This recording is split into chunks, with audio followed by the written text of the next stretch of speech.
Welcome to the Rehumanization Station. I'm your collaborator, Christopher Jones, aka Dr. X, and this podcast is an extension to my Flippin' and Vibin' brand, where vibers seek to transform narratives in society, education, sport, and a variety of other sectors. This is our collaborative practice series where we have a get comfortable viber named Danielle with us today. Dani, how are you doing?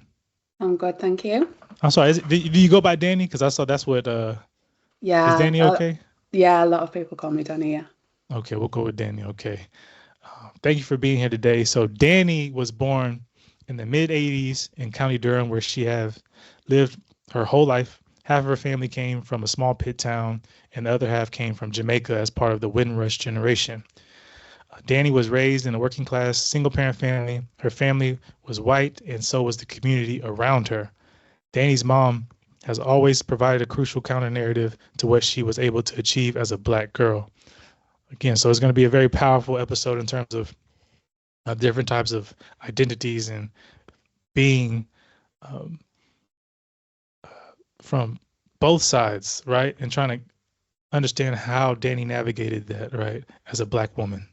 Yes. Dani currently works as a therapeutic practitioner for children's services for a local authority. They predominantly work with children in their care or care experienced children, working directly and systematically to better meet the needs of the child or young person. They also train carers and colleagues in a therapeutic parental model.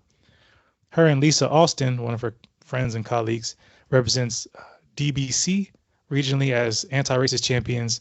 They've been delivering short training sessions and presentations to their colleagues and leaders, and recently has established a training that offers training towards, I would say, external stakeholders, right?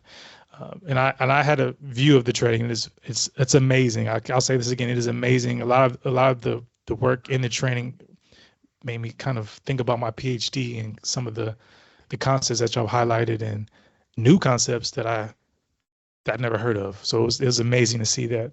Really? Yes. Or Oh, even if I did hear it, there's a different concept for it. There's a different word for it, if that makes sense. okay. So for instance, there's different types of microaggressions. I know y'all talked about, there was a few, when you talked about color blindness, you talked about homogenizing compliments and proximity defense. So Hmm. for instance, proximity defense is, for instance, it said, I can't be racist. My friend or cousin is Black or something like Yeah, that, yeah, right? yeah, yeah, yeah. Part of that is like this invalidation, micro invalidation, not Mm. validating someone's experiences as well. So there's different types of microaggressions. Like I said, that proximity defense, I love those terms. Yeah, we talked Um, we talked about kind of saying I can't be racist because my cousin's neighbor is and I get on with them and all that. We kind of said like it's like saying I can't be sexist. I've got a mum. Like yeah. it doesn't make sense. It Hey, that's doesn't how. make But see, sense. this is what we do today. So right, so that's flipping it. That is definitely flipping that narrative, right? And Hmm. that's what we're going to talk about today. So, there, as anti-racist champions, what they do is there's a collective and collaborative moment that she feels is privileged to be a part of, right? And today we're going to talk a lot about anti-racist work, and I'm excited for today's episode because obviously people who listen to me know that this is some of the work that I do, and it's always good to kind of hear and spotlight people who are doing this groundwork in the community. So it's going to be really, really insightful episode for everyone. So now this is the part of the show where we just vibe and allow our listeners to get an idea of you, who you are, your Hmm. background and your personal interests, right? So Dani, what's your story? Tell us a bit about yourself, your birthplace, family, your friends. Yeah, so this is me. This is where I've lived my whole life. And in obviously very, very white surroundings. So I was, uh, yeah, I stood out. I stood out. And so obviously it was my normal, but reflectively, I was having a very parallel experience to everyone else around me. I was experiencing the world different Mm. as someone who's black, and I think the difference. of being raised with and around people who look like you is that outside of your family, because to my family I was just Danielle, but um, when there's people who look like you around you, you are to them people you are first and foremost. You're Dani, you're your little girl. When you grow up in a white majority area, you are first and foremost black, and all of the different connotations that come with that. Mm-hmm. And that wasn't an experience that I shared with anyone. So it's really given me a lot of insight into, even like white psyche and narratives around race, and kind of I've had to continually explore where I sit with it, and because it's not a subject I've been able to escape from. So that's why I think we, like, together with Linda Austin, who I do the anti-racist work with. I think that's our differences of experiences and the way they cross over makes kind of what we're doing really powerful. So, so my question is around, we just specifically talked earlier about your identity and how you identify as being black, right? Yes. Can you, as someone who is born, like I said, we talked about how different people identify as a different way of Mm-hmm. identifying themselves, especially when it comes to race, ethnicity. Mm-hmm. Can you give us an idea? So your father is black, your mom's white, Yes. correct? Right. Yes. Okay. What makes you identify as black specifically?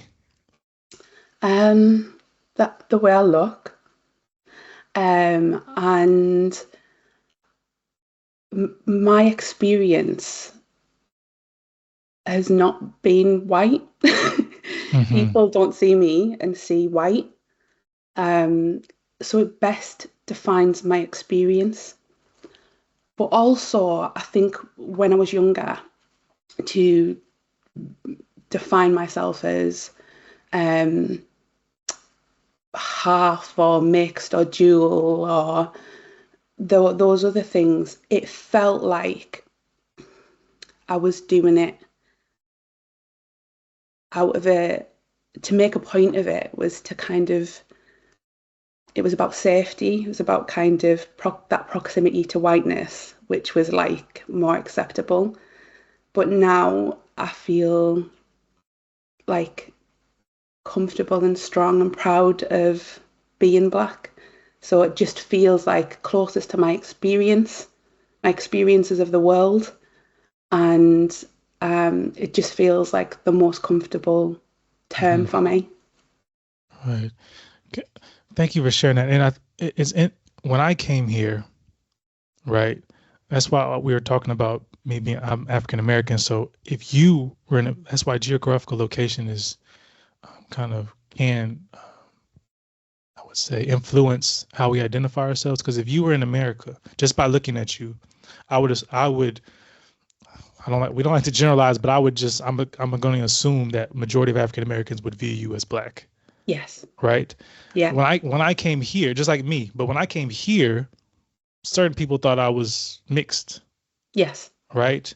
I know some of my skin complexion does come from slavery. I have ancestors who were white slave masters, or I have Native American in me, but I'm predominantly black, Yes. right? Or black African. So I just thought, yeah, you saying that, I guess it just makes me think about the geographical location and how that does influence how we identify ourselves, right?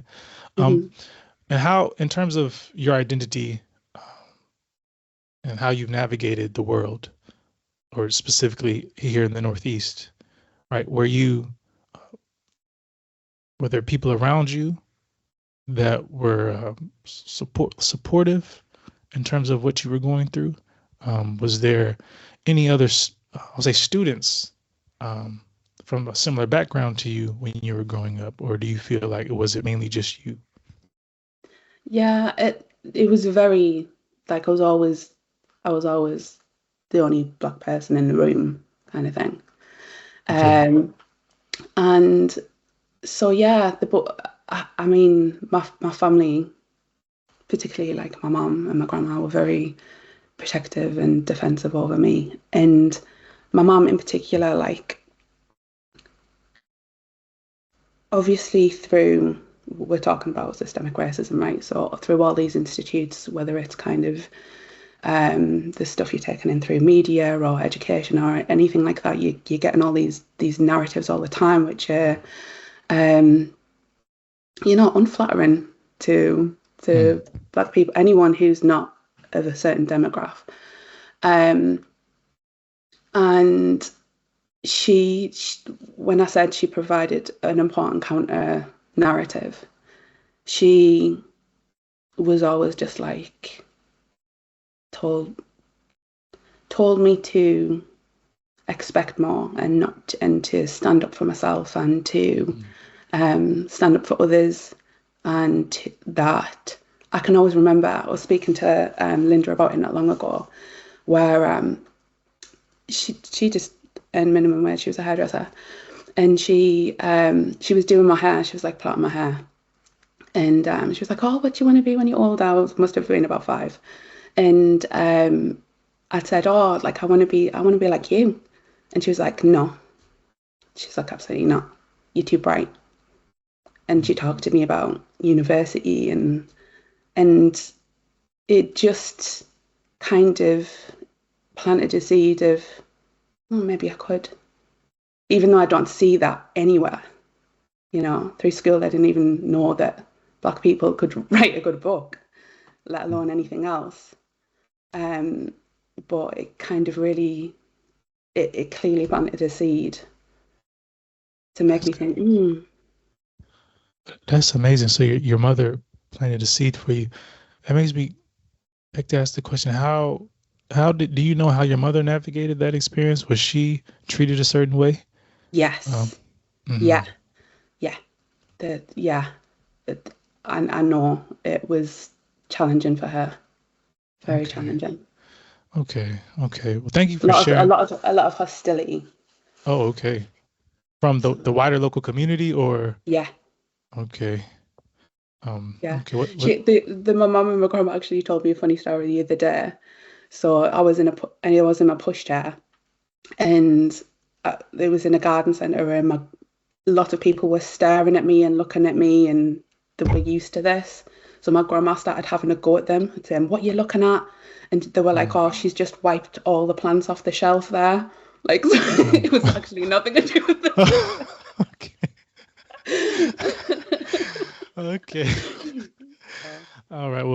Well, okay. Well, thank you. I appreciate you sharing some of your story. But in terms of your story, I know it like you mentioned, it can be quite challenging growing up in that environment. But however, can you think of anything or share anything that brings you peace, love, and happiness during that time frame, and then now as well? um, I had like family. I always had close friendships. Do you know, actually, interestingly, you being from America, I think a lot of American media and music Mm. were like, I could at least see myself, Oh you yeah. know, in Hmm. spaces and like celebrate a part of me that was, I didn't really get anywhere else. So Hmm. there was that.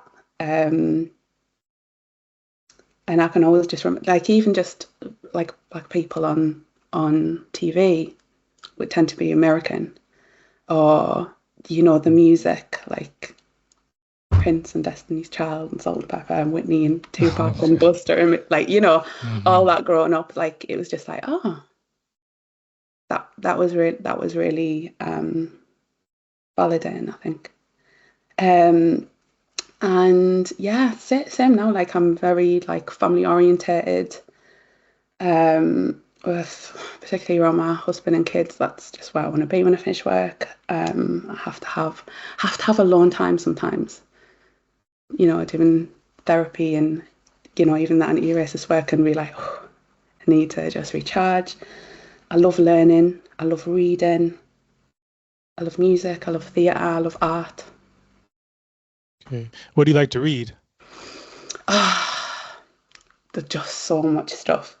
Hmm. Like if I just want to like escape, I'll read like a fantasy or a like author like George Jameson or something. No, no, not that. Joe Abercrombie. Okay. But like I've been reading loads about anti-racist practice. Hmm. But not just like your conventional texts. Like I have obviously read, like Natives by a Colour and Mm. Renier Lodge's Why I'm No Longer Talking to White People About Race. Right. And I've just finished a great book called It's Not About the Burqa. And just kind of diversifying, like committing to this meant like, practicing what I preach. And for me, and it's just been just so rich in learning. I've just told you about a book that I read by Natalie Morris, which is a mixed other. Um, but yeah, just lots of different stuff. I also love books written from the perspective of a child or a young person, Okay. because I just think they're just so insightful and just beautiful to read, particularly when there's just alternative views of the world. They're really powerful as well. And I've been reading those through intersectional lenses. So it's like Okay. it's so fun. I think learning about anti-racist practice, people think, oh, you have to pick up a textbook or you have to, you can just there's so many different ways you can diversify what you kind of putting into your eyes and your ears and um, that can just be like fun and entertaining and like enrich the way you think, the perspectives that you consider. Right. And so I heard you talked about children. You Yeah, have two. three. Oh, three Yeah, kids. Okay. yeah. Um, how are they navigating their experiences with? Because I'm assuming you said you're still in County Durham. Yeah. Or well, how are you as a mother towards them, considering that they're pretty much in a similar type of racial climate, if that makes sense. Hmm. So interestingly, um, my oldest is 19, and Hmm. he is. I'm not sure how I feel about the term, but he's white passing, Okay. and he Yeah. like he experiences racism in a different way to what I have. Um, and he'll find himself in conversations that wouldn't happen around me. He'll Right. can find Hmm. himself in friendships where he's like, whoa, what? That I wouldn't be in, and um, can still be hurt through the proximity to that. Hmm. Um, so yeah, and then having to come to terms with with everything that's been Hmm. happening, with everything that's happening. But he's so switched on.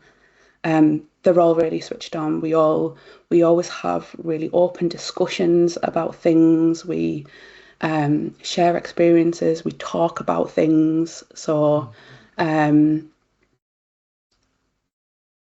I think he'll do well. He'll do well. But I'm really proud. I'm really proud of Oh, them. that's good. I'm really That's proud of them. good. Like my two sons, like they're yeah, they And they've got good minds, good hearts. what you said makes me think like what is a different term we can use besides white passing then? I don't 'Cause I know. know the term, but I never actually sat down and thought about what could be a different term for that. I don't know why it even makes me uncomfortable. I But it's mean, just there's word, something because about it that I'm like, mm, words have emotional powers, don't they? So mm, I mm-hmm, white passing. That's something to think about. mm. Something you can definitely have in your training. Yeah, but that's definitely There's a I've lot never to thought get to about it. before we get there. Yes, that's true too. That could be part two, three or something. But That'll be okay. part 4 or 5, or maybe. Yeah, but that I will. That's something to think. That makes me think about that. But that's amazing that you're able to kind of have those conversations with your children, because it's important, isn't it? Because climate is important, and like I said, emotions are important, and what you just identify shows that our experiences are not homogenous, right? They're different, Absolutely. they're diverse.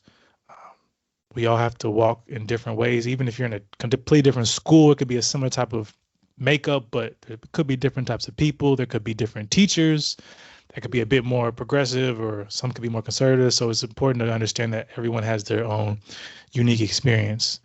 We Mhm, share certain experiences, but it's still important to kind of understand those individuals as well, individual experiences as well, right? mhm, I appreciate you sharing that with me. Now, you talked a bit about what you like to do, read, and mhm. your influential.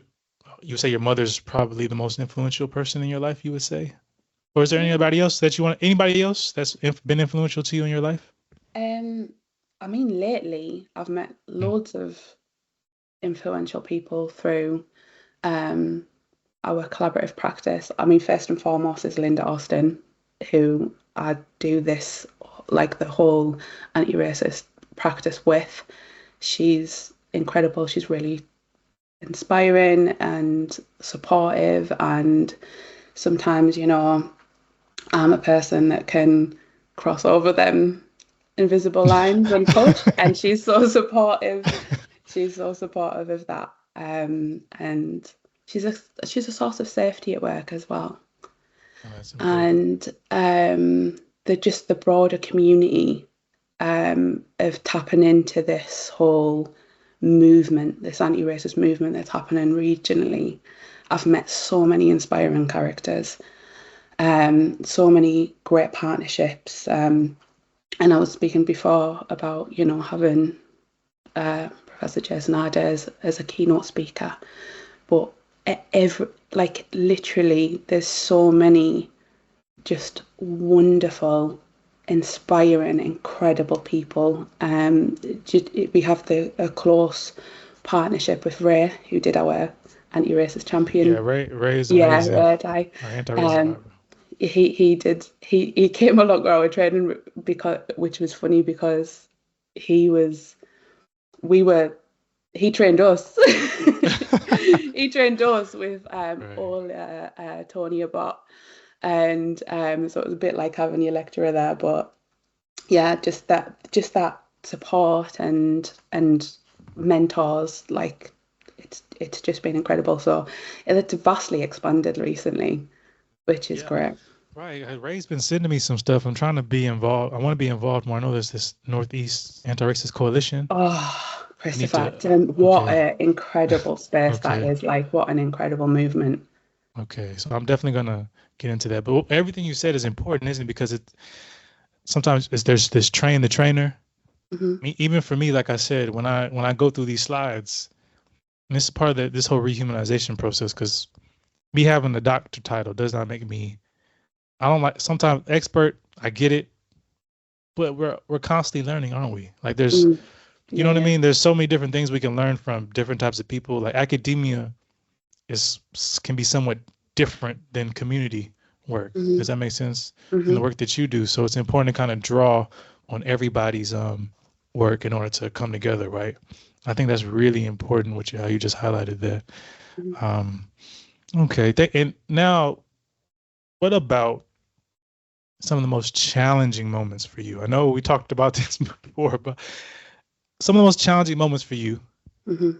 as in as a therapeutic practitioner doing anti-racist work, Hmm. and how did you navigate them? Hmm.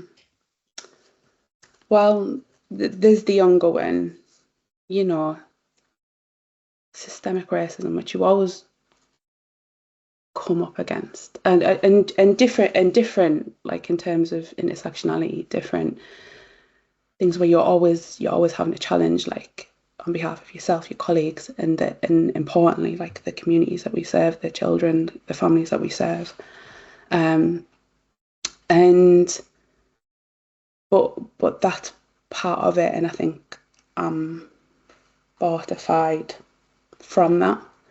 Like I think in terms of like overt racism, the things that we think of as racism, I've definitely experienced that. Like experienced that, like verbal abuse, assault, and stuff like that.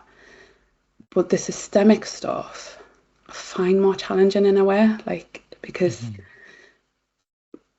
it's difficult to even name it, or for people to consider it as credible.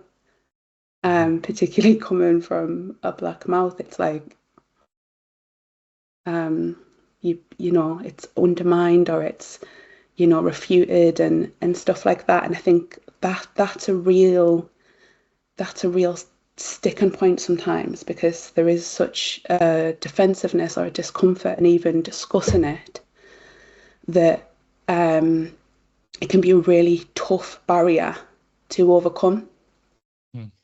So that there's that, and in terms of challenging, I think with our training and our approach, weirdly the challenge is making it inclusive and accessible, because we want everyone to be able to feel part of it, because everyone is part of it. Right. And you want to do that, create the comfort and safety of that environment without diluting the message, Yes. without taking anything away from it, without undermining it, you know, so you're not sacrificing one to the other. So that's a balance. That's a balance that needs to be negotiated, you know, throughout, and we're really mindful of that. That man, with that, like you just that's when you talk about diluting and finding that balance is, I hear you on that, and that's going to get us to the next part. So we're going to talk a bit. We're going to flip it now, okay? We're going to talk a bit more about some of the work that you do in those challenging moments, right? We'll get more in depth in terms of what specific words mean, right? So I appreciate you sharing some of your story with us, and now we're going to get a bit more into like how you flip the script to traditional narratives within it, right? I've had a chance to do an overview of some of your work as a therapeutic practitioner who does anti-racist work. Much of your work is around anti-racism and getting comfortable with being uncomfortable, like you just mentioned, right? So our vibe audience and us too, let's attempt to flip the content racist script, shall we? So what are your perceptions of, I would say, traditional or normative narratives in the work that you do? But before we get into that, right, you talked about, sorry, I didn't want to, sorry, I know you're thinking, sorry. But before we get into that, right, you talked about systemic racism, but then you also talked about, I would say, the interpersonal racism. We kind of conflate the two, but they are different at times, right? Could you kind of share with our audience a bit about the differences between the two? So if you kind of can highlight, because you talked about systemic racism as a particular challenge, can you highlight some mechanisms or examples of what that is, if that's okay? Yeah, so what we try to do is kind of reconstruct what people think of as racism. And we have people examine what racism means to them. And then we look at how this shows up in our systems, how this shows up in our education systems with, you know, global majority children being, you know, up to 5 times more likely to be excluded, or being, you know, 9 times more likely to be tasered by the police, or under suspicion, more likely to be in custody, in social care,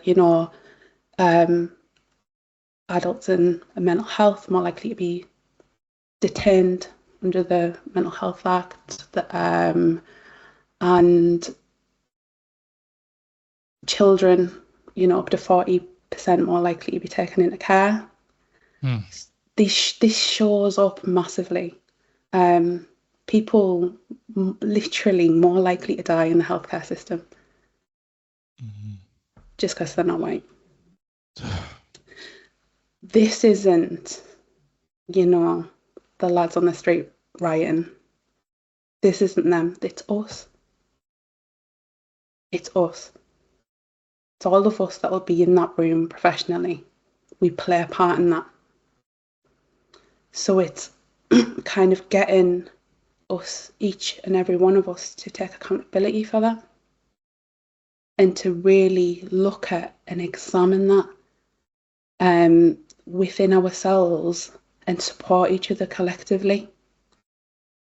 So one of our approaches is we kind of argue, what we see overtly is a manifestation, byproduct of systemic racism. The people that we see kind of rioting or hostile or aggressive, they're going off the same narratives. It's just manifesting in a different way because of a different set of circumstances. So yeah, it's tougher. It's kind of, because it's insidious, so it's tougher to challenge, but I think creating that space where we can be safe in exploring it and we can take accountability without it being blaming, forward thinking is how we can tackle that. It's amazing. I love when you just mentioned how it's like the interpersonal, it's like as a byproduct of the systemic racism, right? Mm-hmm. And when we talk different as well, the statistics you show, right? It's very similar to an African American perspective, right? How often do you get, we're talking about this racist script, especially specifically in England, how often do you get like backlash in terms of race not being an issue in England? It's an American thing. Or do you get that often? Do you not get it often? But how are those experiences? I think through growing up, the only discussions about race were about America. And it was like, I hear that, and me as like a black girl was like, are you joking? Right. Can we talk a bit more locally? But yeah, it's more comfortable. It's that avoidance and that's what we're key in trying to overcome. Like, let's stop looking at them or pointing fingers or saying it's these bad people and thinking we're above it. Let's look at us. What are we doing as a system? Like, you know what I mean? If we can't even talk about it between ourselves, how are we serving, our communities? How are we going to do that? And particularly within, therapeutic counselling, therapy. I trained for years, and so did so many other people that I worked with and alongside. No training on racial trauma. And we talk about being, trauma informed. No one knows what generational racial trauma is, vicarious racial trauma, that is a systemic failure to understand the experiences of every other racial, ethnic, cultural demographic other than the main dominant one. And then we wonder why there's such disparity between the service that we offer. It's complex and it's nuanced, but we need to be exploring it together. Mm.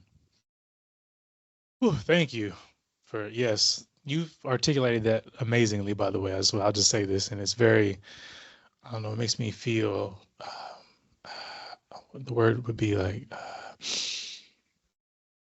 there's different emotions, but it's heartfelt and it's important, right? And when we talk about this racist script and how people are content with it, could you consider a turning point in your life, um, within the racial framing, the racial climate? What was a turning point in your life that made you think, this is what I want to do, this is why I want to do it, this is what I want to do moving forward? I've always been passionate about social justice. Like, I think Mm. I mean, again, going back to like my upbringing, like I've always been told to like stand up for yourself, you stand up for other people. So, and then kind of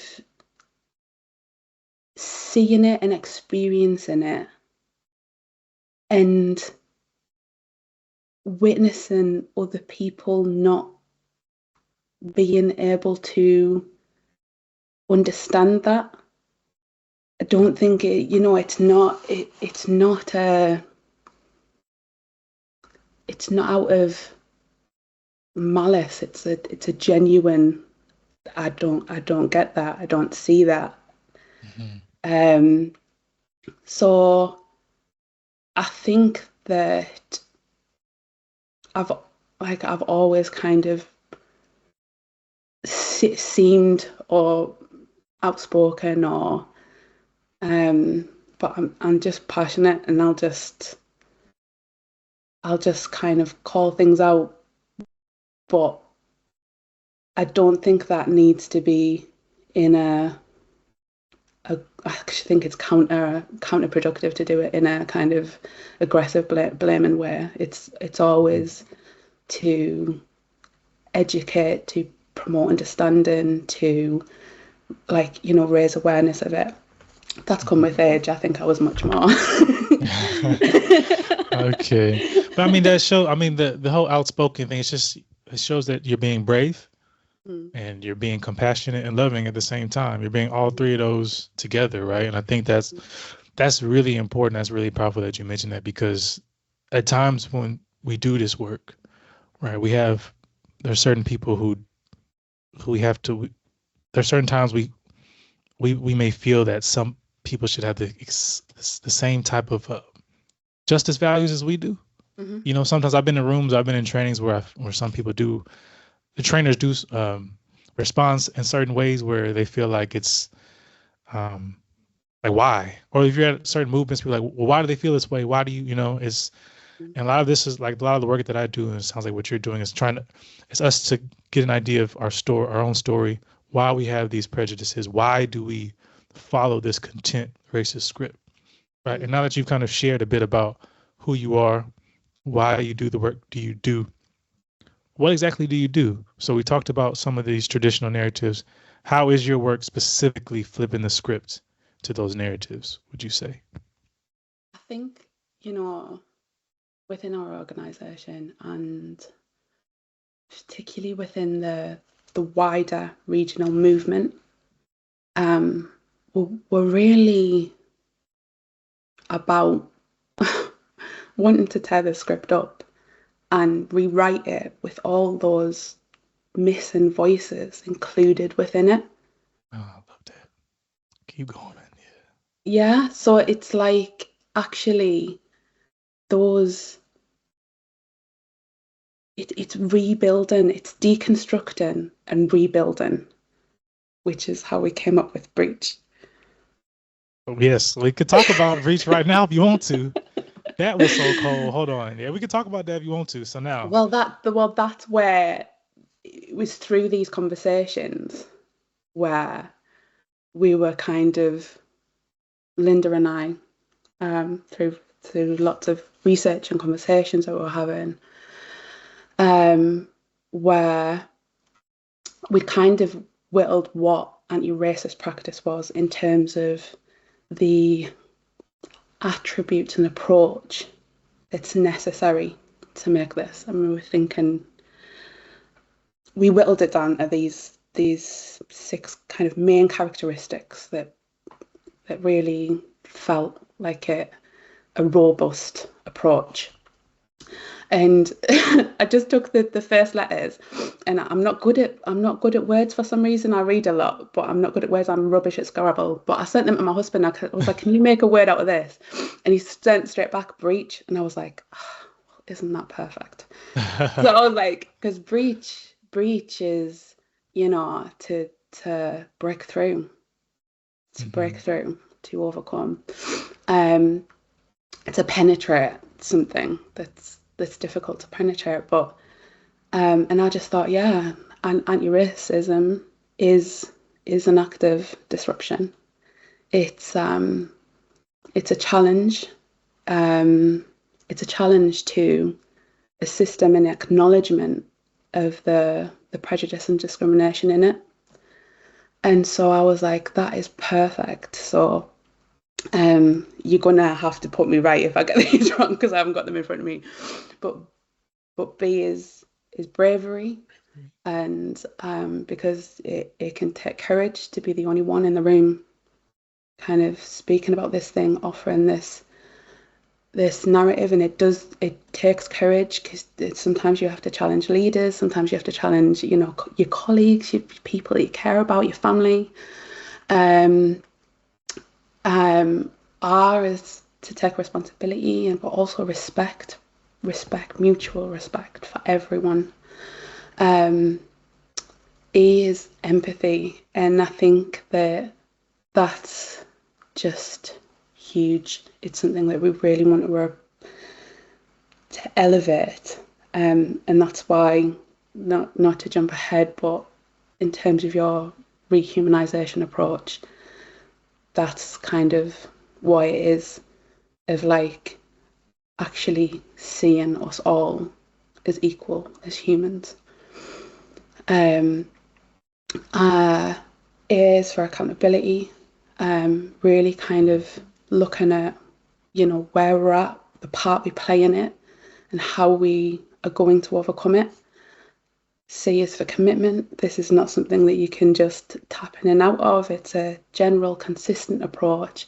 And H is humility, and that's kind of the cultural humility you need, and the humility you need to go, no, I need to learn more. I need to keep learning more. I need to stay on my game for this, because within these systems, we're there to serve our community. And I think it's just as important for white people within the community as it is everyone else. Yes. I hear you. Man, you got them all, though. You got them all right. Man, listen, when I saw this, I was like, man, this is cold, because I really appreciate you sharing that, because this is, everything you just mentioned is so vital and important when it comes to this work, isn't it? And a lot of that is, like you said, is rehumanizing, it's understanding.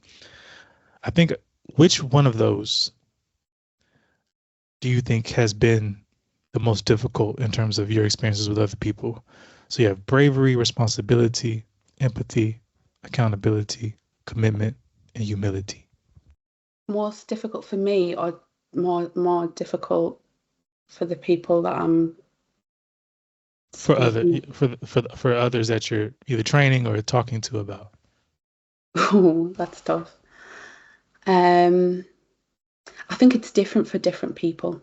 Mm-hmm. I think some people can be pretty much there with all of them, but lack the courage, lack the bravery, because it's like, it's hard to be the only one, or it's hard to kind of challenge and contend. Some people are just more hesitant, but we talk about different approaches to that. You can still be yourself within it. Mm-hmm. And sometimes you don't go in with a direct challenge. Sometimes you might, write an email, or support the person who's,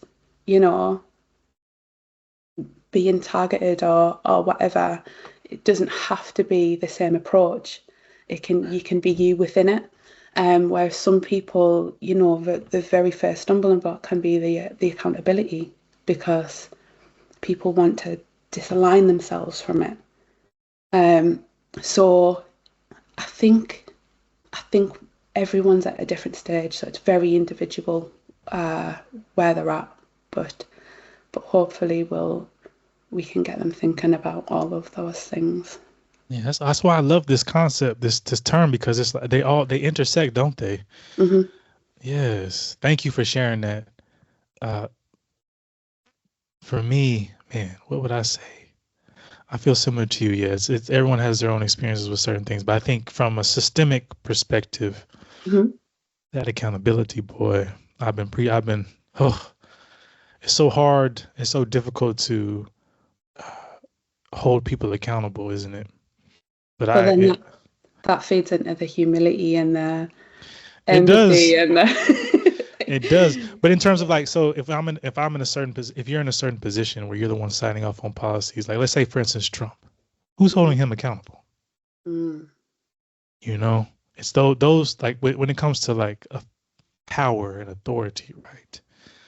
But they all intersect, like you said. That's why I really love that. It's really cool. Thank you for Mm. sharing that. Now, Mhm. where do you see yourself in your work leaving a lasting legacy, and positively impacting others? What would you say? Um, I don't know. I don't have a destination in mind. I just feel, particularly with anti-racist practice, that I'm on the right path. And I'll just consider opportunities as they come. I definitely, through this process, have recognised that I do want to be in rooms where decisions are made, in rooms where a black female voice will probably never have been heard. Mm-hmm. So I want to make meaningful change. I don't quite know what that will look like.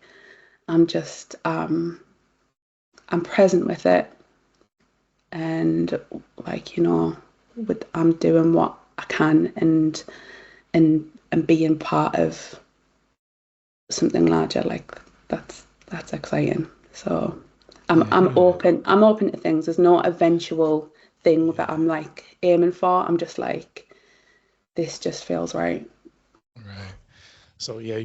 So basically, it goes back to what you said. So, but you want to be in the room where people are actually tearing up that script and rewriting a new one. You want to be Yeah, involved in that. yeah, Yeah. yeah. I'd I hear love to be that. part of that. Mm. Powerful. Thank you. Thank you for sharing that. Now we're almost at the end. How are you feeling? Good. Good. Okay. Good. Mhm. I like to tell people. I like to. I'm sorry if there's anything that I've said that's made you feel any type of way.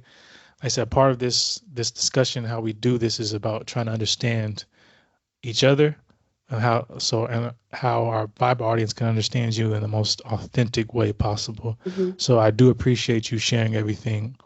Um, I've just enjoyed it. I'm really enjoying it. That's good. I'm happy to hear Mhm. that. I always try to tell people I want to have other people on, but we're gonna have I want to have you and Linda on from our Oh, free flow combo series, and then it's just an open brilliant. discussion. It'll be an open You're on. discussion.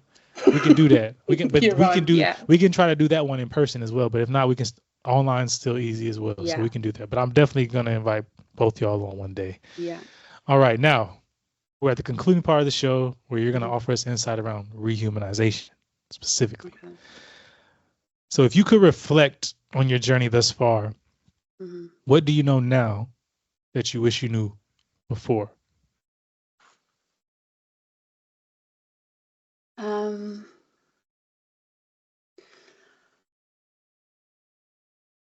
I wish I knew. I wish I was around more, like, of my people.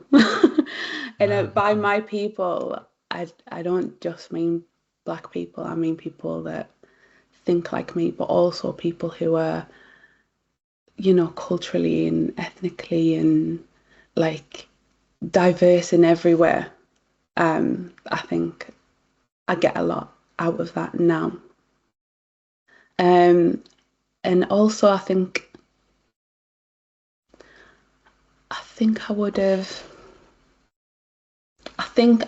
have known earlier that the only person it's really important to be accepted and respected by is me. Mm. And then you come into your strength then, and you lose and attract the right people. I love that. So accepting yourself, right? And this man, and I love, yes, and I hear you on that part when it comes to being around people who are, and as I said, they don't have to be black. People don't have to be black. It's just being No. culturally competent, and Oh, open and curious, yeah, Yeah. yeah, and I hear people that. with shared values and Hmm. who are open, and you just learn so much. It's so rich. Those spaces are so rich. I hear you on that one. Okay. Thank you for sharing that. Now we are at the last question. Are you ready? Not sure. It's a tough one. You can never be ready until you go. Once you just go, it'll come out. You've been amazing so far. So today, so far, we've talked a lot around anti-racist work. We talked about some of your background, how you grew up in a predominantly white environment. We spoke about your mother being an influence, colleagues being an influence, and even your kids being an influence, and your son, and seeing how they've grown and becoming anti-racist themselves and being woke themselves, and that's something you're really proud of. And then we talked a bit about, the content script. How do we overcome that racist script? And a lot of it is around just tearing it up and creating a new one. That's kind of what Audre Lorde talks about, as dismantling the system, right? And the master's tools will never be the master's tools will never build the master's house, right? So, all right.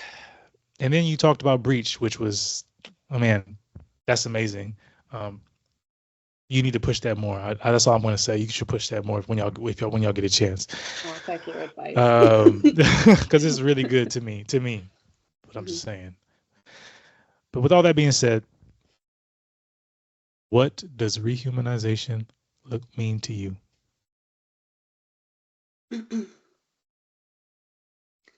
don't know how this looks as a general, but within our learning spaces, we first and foremost try to establish a sense of parity between us. So it doesn't matter what level of the organisation you're at or what your role is, like, we're here to learn as a collective.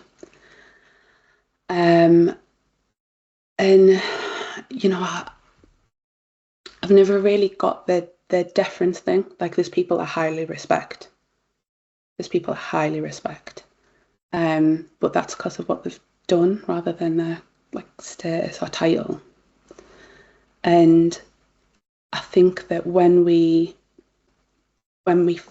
foster that feeling of like we're the same and we're here to understand each other rather than to win,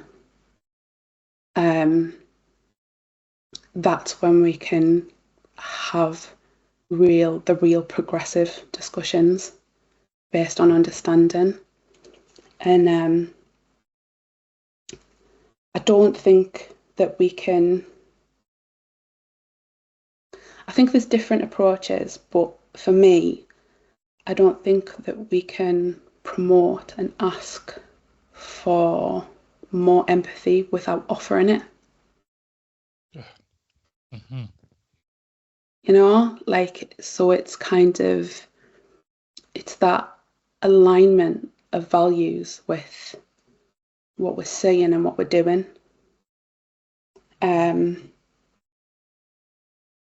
Yeah, and even to ask or to to say you want to be heard without really listening. So I think even with the people or the views we find most abhorrent, we need to find a space where we can have that mutual understanding, and because otherwise we just get further and further apart. It's more and more polarizing. So I think establishing a parity and a safety, I don't know if that's rehumanizing, but I think it creates the conditions for us to identify each other with a sense of equity. Yes.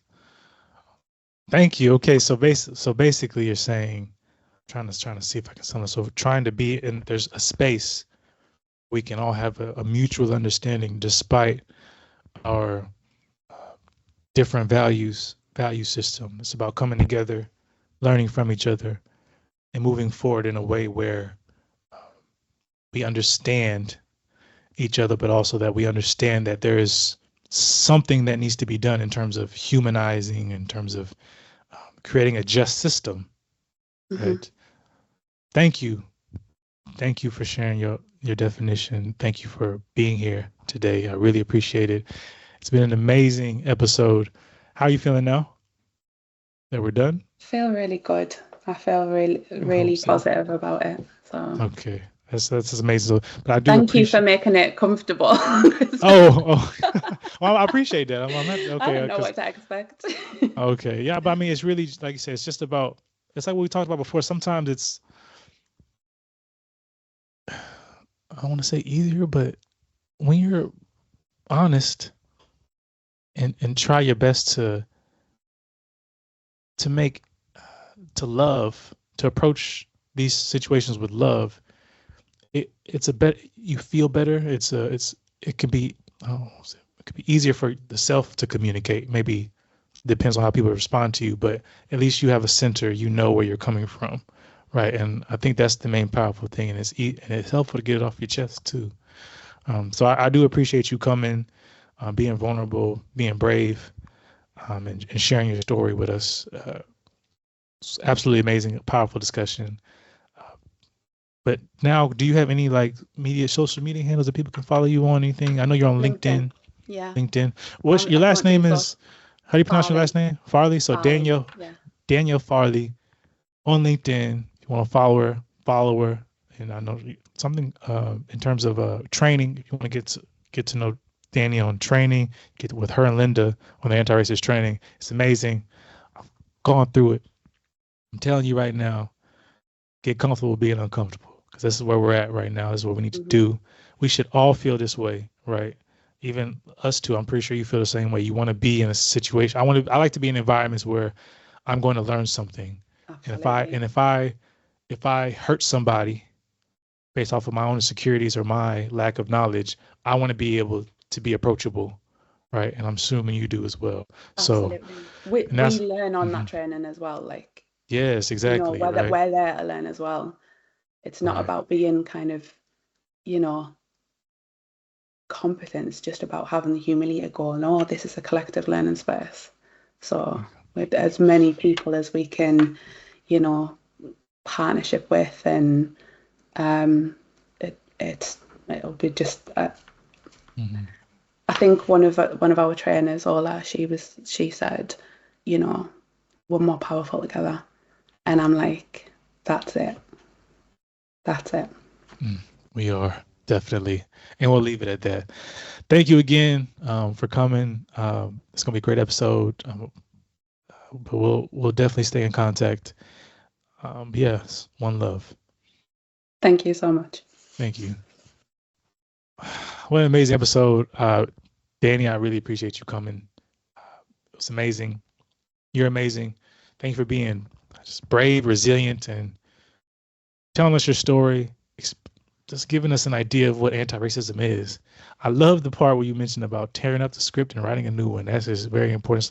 It's about dismantling the system, understanding that, like you mentioned, interpersonal racism, a lot of that is a byproduct of the system.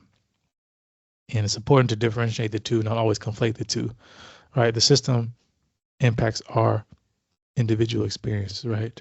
And it's important for us to be open, curious to others, but also showing people love and being approachable if you're going to be someone who is doing anti-racist work. It's about being open and being curious and understanding that we're not all knowing, right? We're learning as we do the role, as we do this work. And that's part of rehumanization, is about understanding and learning in our geographical context and our racial climate, and understanding this conversation as well. We talked a lot about not homogenizing people's experiences, right? Just because I'm Black, she's Black, and it's important for us to understand the self, right? And it's easier to have dialogue. Be honest with yourself, be honest with others, love thyself, and try to love others the best way you can. But it's important to do that by virtue of being open and understanding our insecurities, understanding that we're all going to be learning, right? Through every process, we're going to keep learning. But Dani, I really appreciate you coming on. I really, really enjoyed the conversation. I'm sure our Viber audience will enjoy it too. Until next time, one love, y'all. One love.